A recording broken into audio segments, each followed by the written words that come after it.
नमस्कार प्यारे छात्रों, मैं इंजीनियर अहमद आपका प्रकाश इंस्टीट्यूट में स्वागत करता हूं। प्यारे बच्चों, आज हम देखेंगे बेईमान दुकानदार पर आधारित प्रश्न। उसमें क्या होता है कि दुकानदार ये कहेगा आपसे कि मैं जितने में ख़रीदा हूं भाई तुम्हें उतने में ही बेच रहा हूं, लेकिन क्या करेगा, धीरे से डंडी मार देगा। क्या करेगा, बोलेगा 1 किलो की जगह पे 800 ग्राम तौल देगा और आपसे कहेगा कि भाई देखो हमने तुमसे कोई फ़ायदा नहीं लिया। इस टाइप के प्रश्न बहुत सारे एग्ज़ाम्स में, रिसेंट एग्ज़ाम्स में पूछे गए हैं। एसएससी हो गया, चाहे ये अपना लेखपाल हो गया, वीडियो हो गया, यूपीएसआई हो गया, जो भी एग्ज़ाम आते हैं उन सब में इस टाइप के प्रश्न पूछे जाते हैं। तो देखिए क्या कह रहा है, कहेगा क्वेश्चन, एक बेईमान दुकानदार, पहले ही दुकानदार को बता दिया कि ये बेईमान है।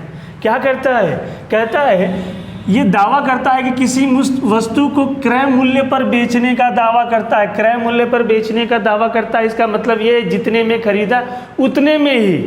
लेकिन क्या करता है, बेचते समय जब वो बेच रहा है तो क्या करता है, 200 ग्राम कम तौल देता है।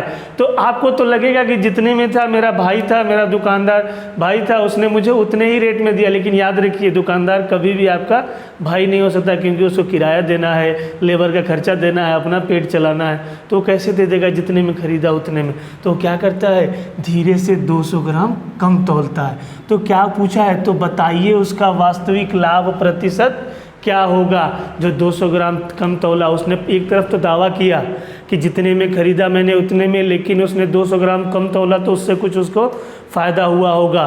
तो उसमें वही पूछ रहा है कितना उसका लाभ हुआ है। क्वेश्चन समझ में आ गया। देखिए याद रखिए, हमेशा अगर हमको लाभ होगा तो हमारा जो सेलिंग प्राइस है ज़्यादा होगा और क्रय मूल्य क्या होगा, कम होगा। मतलब कॉस्ट प्राइस, कम में खरीदेंगे ज़्यादा में बेचेंगे, तभी हमारा क्या होगा, फ़ायदा होगा। तो फिर याद रखिए कि अगर वो 1 किलोग्राम खरीद रहा होगा, 1 किलोग्राम होगा, उसको 200 ग्राम कम मतलब 800 ग्राम बेच रहा होगा। 1 किलो में 1000 ग्राम होता है, तो ये हमारा क्या हो जाएगा, जो ज़्यादा होगा वो हमारा सेलिंग प्राइस हो जाएगा और जो कम होगा वो हमारा कॉस्ट प्राइस होगा। मतलब कहने का ये है कि अगर सस्ते में खरीदेगा, महंगे में बेचेगा, तभी उसको फ़ायदा होगा। अगर महंगा खरीद के सस्ता बेचेगा तो नुकसान होगा। ठीक है, तो 800 इसका सीपी हो जाएगा और कॉस्ट सेलिंग प्राइस इसका 1000 हो जाएगा। तो यहाँ पे क्या होगा, कुछ नहीं लिखेंगे, एसपी बटा सीपी लिखेंगे और 1000 क्योंकि बड़ा वाला जो है वो हो जाएगा और 800 ये हो जाएगा। हुआ क्या, 0 से 0 कट गया, 2 पच्चे 10 और 2 चौके 8, कितना आ गया, 5/4। अर्थात क्या है, सेलिंग प्राइस 5 का है और कॉस्ट प्राइस 4 का है। मतलब 4 का सामान 5 में बेच रहे हैं, तो प्रतिशत प्रॉफिट कितना होगा। तो फॉर्मूला एक होता है एसपी माइनस सीपी बटा सीपी गुणे 100। 5 - 4 करो अपॉन 4 गुणे 100 करेंगे तो आएगा 1/4 गुणे 100 और इसका मतलब क्या हुआ, 25%। ये हमारा सबसे बेस्ट मेथड है। इससे हम लोग कोई भी प्रश्न मैक्सिमम 10 सेकंड में कर लेंगे। बस हमको देखना क्या है, अगर लाभ हो रहा है तो सेलिंग प्राइस ज़्यादा होगा और हानि हो रही है तो क्या होगा, सेलिंग प्राइस कम होगा। बस यही पे, सेलिंग प्राइस ज़्यादा होगा, कॉस्ट प्राइस कम होगा।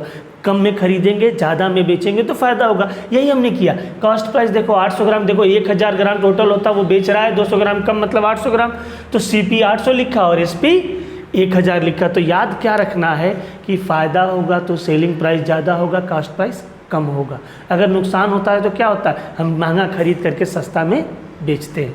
बस अब इसके आगे हम लोग नेक्स्ट प्रश्न देखेंगे। इसमें क्या होगा, खरीदते समय भी वो करेगा चोरी और बेचते समय भी।